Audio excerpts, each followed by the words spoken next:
love it here. Yeah. So, but I'm looking for you got so much going on as a creative. And before we get to that point, I want to begin with 4 years ago. We were trying to figure out this whole pandemic. And I know for artists, it really, especially in New York, did a specific turn for everybody. So, how did you survive that time period? And how did it change the way that you go about things now? So, I had returned to professional performing just about 2 years before that. So I was just rebuilding my career at the time, and then everything, closed up. So um, it was really disheartening. I was really getting a groove going and stuff, and then all of a sudden I was like, ah. Um, but two things happened for me. One, I found that I couldn't not do something, like I had to figure out some creative outlet. But two, I didn't want it to be just arbitrary and I didn't want it to be egocentric in that I think that not everyone, but I think a lot of people jumped onto YouTube and just started doing stuff and it wasn't good. It Yeah. really wasn't good. And I was like, yeah, I don't want to leave that in my path. I don't want people to look at that. And so it took me a little of time. And what I ended up doing, I think will fascinate you. Have you ever heard of Jam Kazam? Yeah.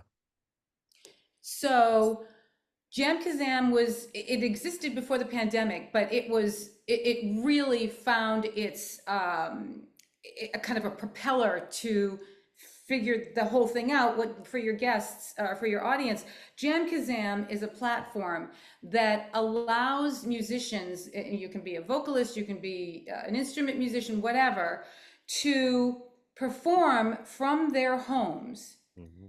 at the same time with no latency issues, which is crazy, crazy. I mean, usually if you just go on to, like, you cannot sing with somebody else on Zoom if you've Yeah. ever tried. It's Right. impossible. And so Christopher Denny, I was introduced to Christopher Denny during the pandemic. He's now my music director. I didn't meet him in person for almost 2 years Wow. because I just saw him through Jam Kazam. And what we did is we started this series called Virtual Shorts. And about once a month for a while, we would perform for about 15, at the most 30 minutes. We would invite musicians from California, the Midwest. Did we do the London one? I can't remember. We had someone in Europe. I can't remember. But and we'd have multiple musicians. We slowly built this, and we performed on YouTube, and it was twofold. One, to give some really quality performance with real musicians in a safe way. Two, to introduce at least my musical world to this option. Yeah. Instead of just not being able to do anything or just going on and singing a cappella and all this different stuff. So it was thrilling. It was really thrilling. And I still use Jam Kazam. I don't use it to perform. I use it to rehearse. Sometimes I'll just say, "Hey, Chris, I can't get into your studio. Let's just go online and work." Yeah. And the great thing about Jam Kazam, that again, people, you need to use it if you're musicians, Yeah. is when you work with it with other musicians wherever they are, you can record at almost recording studio quality. And for a singer, it's great because you can record and then you can take out your track and just have the instrumental for accompaniment if someone asks you to do something online or if just to rehearse and stuff like that. It's just a brilliant software program. I mean, online program. It's really great. Yeah. So let's get a handle on what you do. There's a lot going on in your world, singing, acting, you're a volunteer, you're an advocate. But if I was to put you in front of a bunch of third graders at career day and one of the kids said, "Hey, what do you do for a living?" What's your answer? I am a performer. Okay. Performer. Was You that your was that your dream in the third grade? Was that your whole No, desire? no, my dream in the third grade was to be a nurse because my mother was a nurse and I thought that you had to be a nurse to be a mother. I wasn't so bright. But yeah, I did. I thought, oh, you have to be a nurse to be a mother. Okay, I guess I'll be a nurse.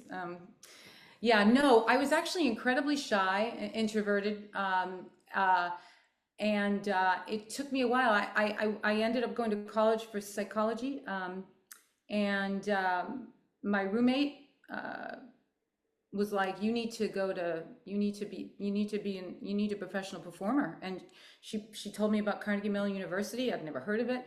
I auditioned, I got in, and then the rest is that's what got me going. Wow. So talk to me a little bit about how all of this began. Where were you born and raised, and how did this all take hold to become a creative? So I was born and raised in Clinton, Massachusetts. My father was a disc jockey in Worcester and Boston. Um, he had stopped doing that shortly after I was born. And when I asked him why, he's like, "Oh, because I had kids." So, they weren't making that much money back then. So, anyway, but as a result of that, we had this incredible record collection. I mean, like incredible record collection. And so I was raised on this record collection, and it was, the weird thing was that my brother, my brother, one of my brothers was really into Aerosmith at the same time that I was into Glenn Miller. I was listening to my dad's record collection. I don't know how my brother found out about Aerosmith, but anyway, and that's how weird it was in the house.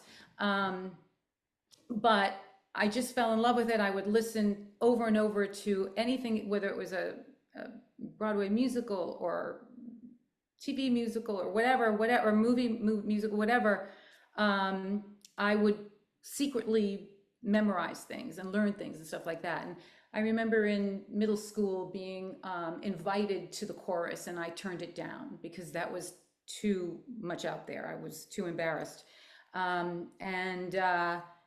And then my dad got me to audition for things, and I wouldn't then do them. I was so shy. I was like, I'm not going to do that. And so he always made me feel good just that I went to the audition. He'd be like, but you went to the audition. That was good.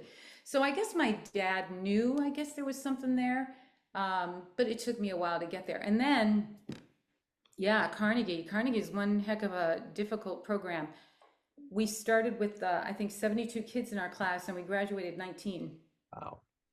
So it was very tough. It was a very, very tough, but I always said, if I survived that, I can survive anything. It Yeah. was, it was pretty cruel in many ways. I mean, it was really good learning, training, but it had its issues.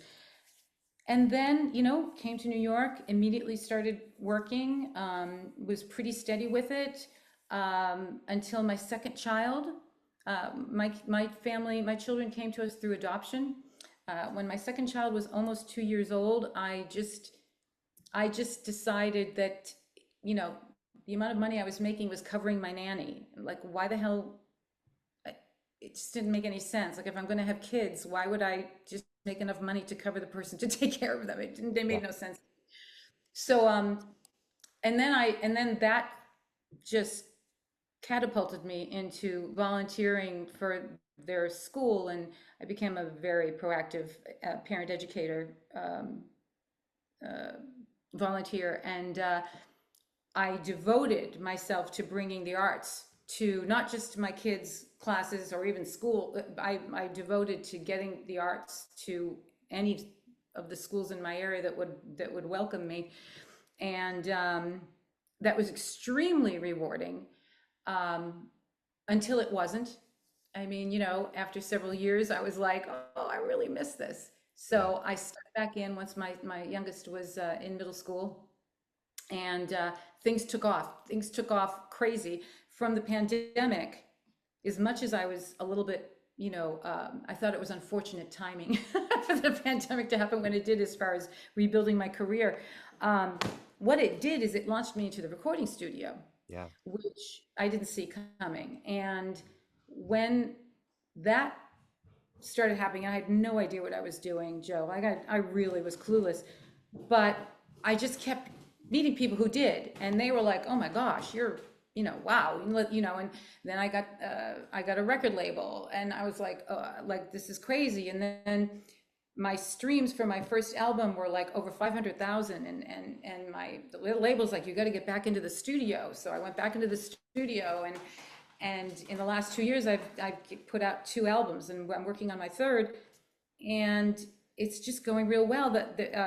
My music's being promoted to national radio now, which is shocking to me. I'm like, wow. Um, and I'm still doing live performances. I've got a couple shows coming up in the fall. Um, so yeah, that's kind of like the Reader's Digest version. I love it. So, what was the first live show you ever saw that blew you away, that made you think, I want to do that? You know, I was thinking about this. I can't believe you asked me this. I was just thinking about this the other day. I did not see a professional live show performance until I was in college. Wow. My parents never took me. They took me to a ballet once, um, but my, I think my first professional like theater show on Broadway was Sunday in the Park with George, and that kind of blew my mind. Um, And I think one of my first concerts, other than Billy Joel, was Lena Horne's. I saw Lena Horne's concert. Yeah. Um, but most of my influence was what I heard on records and what I heard on, movies, TV movies, movies that were on TV when we were kids. Yeah. So, who's been a hero for you? You're obviously very inspired with all of your creative pursuits. Who has been that inspiration or hero for you? Eleanor Roosevelt. I know she's not a musician. Um, No, she's not a musician. she's amazing. I remember whenever I hear her name, I walk through in DC. I remember walking through a whole exhibit of her life, and I had no idea how magnanimous she was. There's a quote that I use in one of my shows that is attributed to her. She said once, "Don't call a woman a bitch, call her an asshole. It's not. Call her an asshole because it does the same thing, but it's not sexist." Yeah, right. Yeah. And I actually portrayed Eleanor in a show called Eleanor the musical. And I did, lots of research and went up to the, up the Hudson River, up to their place up there. And um, I think that no matter what I'm doing, whether I'm performing or, you know, uh, supporting children's programs or being a parent, um, I someone said, I'm someone who's older than me said, I'm trying to figure out my purpose now in life. And I said, I know my purpose. My purpose is to create value for myself and others. And that's what Eleanor Roosevelt did. No matter what she did, no matter what, her beacon was creating value for herself and others. Yeah. And, if that's not a component in what I'm doing, I'm not kidding you. I don't have the heart for it. Yeah. It's like, I just can't, it doesn't really do much for me. Yeah. Yeah. You know, I was talking the other day to my wife about this. I remember years ago, I was in a short film in Kansas City. A friend of mine, he's a German filmmaker now, he's doing really good work, but it was called Short on Water, and it was just this kind of cheeky little film. And I was doing production, and I was like one of the guys in the film. I did it for 2 days, and it was the most exhausting work I'd ever done for a long time. Okay. It's like when you drive a car for long, long distances. You theoretically shouldn't be that tired. You're just sitting in one fixed position, but you're exhausted. You've used a lot of brain power. So my lead in, which is that's what it is that it's hard work to be a creative, especially with what you're doing when you're doing acting, especially on a stage. You're putting yourself out there, vulnerability, all the talents you have to put into it, the brain power. What has consistently made you do this for all these years? What's been your key to doing it and doing it well? Um, well, wow, I guess it's not one thing. I think part of it is my absolute passion for the work itself, separate from the applause, like just the challenge of bringing someone else's artistry, as in a song that someone wrote, um, and capturing it enough that the audience can feel it, the audience can connect to it. Like that is a huge driving force for me.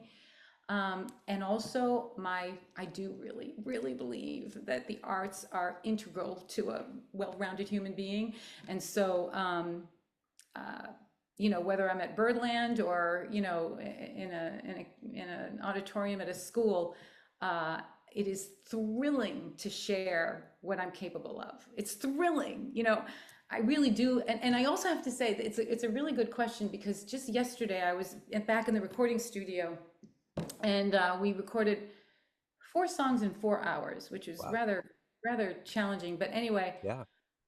I got home and I never do this. I just passed out on the couch. My husband came home from work and he's like, "Oh, you had quite the day." And I only worked essentially for 4 hours, but I Yeah. was absolutely wiped. I was Yeah. just like, "Oh my gosh." Um, so it does. It really takes a lot of energy, because it Yeah. takes a lot of focus, and it takes a lot of, at least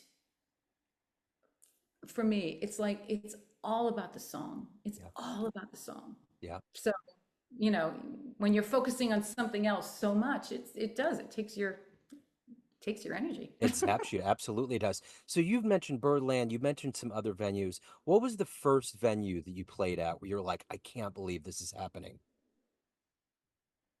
I guess 54 Below. Okay. When I worked Feinstein's 54 Below, I was like, oh my gosh, really? And it was sold out, and I was like, it was a little intimidating. Yeah. But yeah, it would have to be that. So what's the scene like? You're in the cauldron of the arts, the hub of the world. Since we came back from COVID and we've gone through all of these things and we've all had the mirror in front of our face, what's your sense of how the art world is doing? We're not 100% back yet. Yep. I think, um, in a lot of ways, I think that the quality of talent that you're seeing, well, there's different kinds of theaters. So let's talk about nightclubs, and, you know, I think the quality since the pandemic has increased.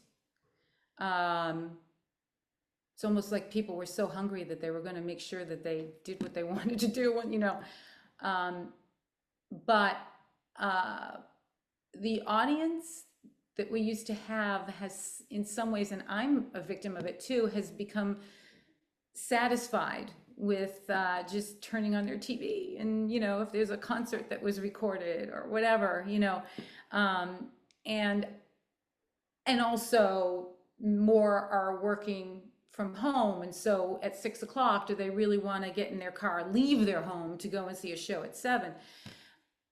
So I do think we're still struggling with getting back the audience, but I sincerely don't think it's because of the quality of what's happening. I think the Yeah. quality is better.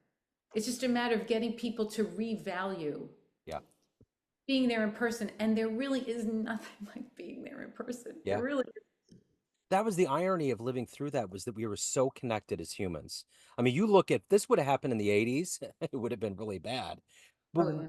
we lived in a technological boom. I mean, there were so many things, but we still needed that cellular thing. We needed the horn to be in the room. We needed the keys to be in the room being pressed by a human. We needed Mhm. someone to sing at the microphone. We needed all of that. We realized it in a way that we probably never would have. Right. Yes. And now that realization still, though, hasn't translated to, like, for instance, I have a couple of shows coming up, and they wanted to live stream them. And I was like, no.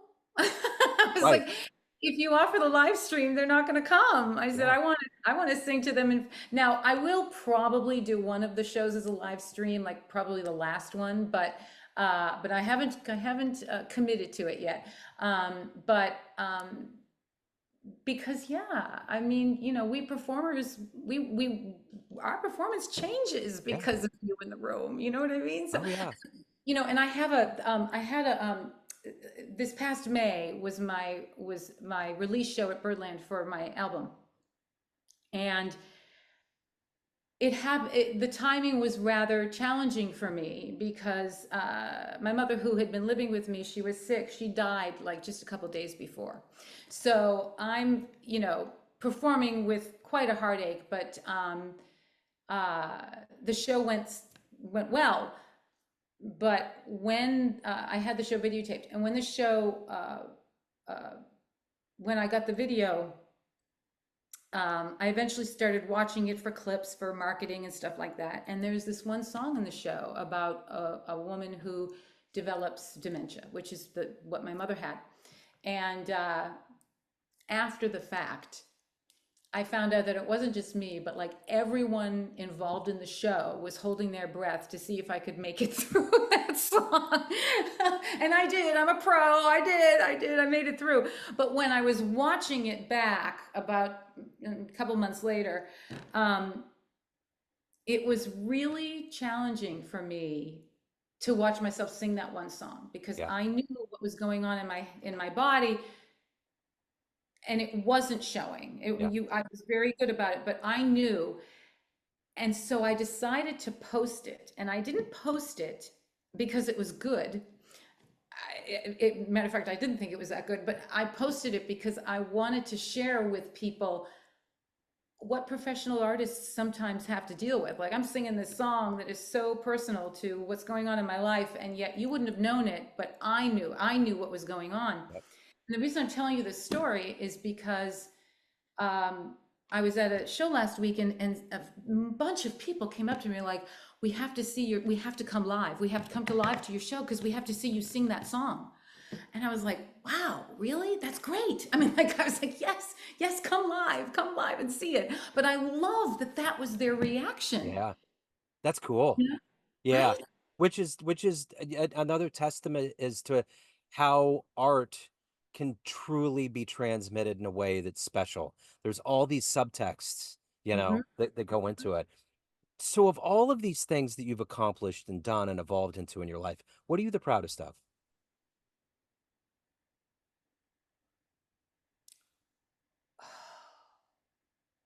Is this just professionally?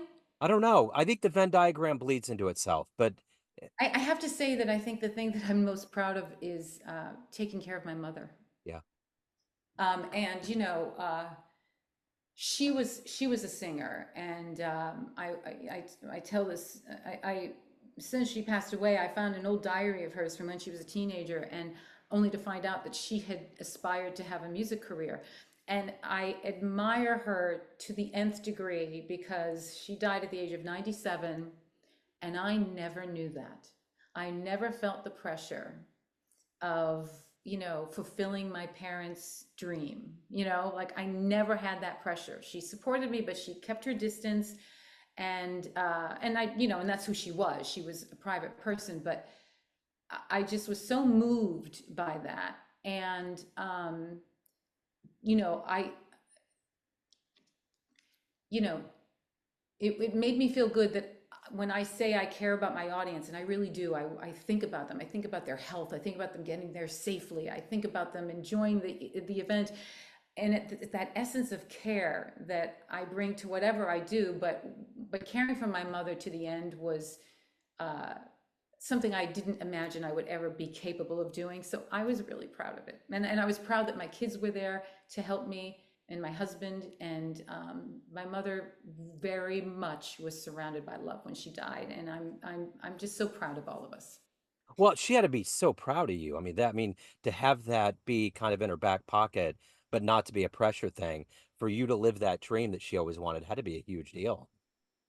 Yeah, I mean, like I said, I had no idea till I read that diary entry, and it was like, whoa. I mean, I knew about my father's relationship to music, and I knew she could sing. I mean, I Yeah. knew that. I thought she was perfectly happy singing in the church choir. I really thought that's all she aspired to, Yeah. you know? Yeah. It's wild.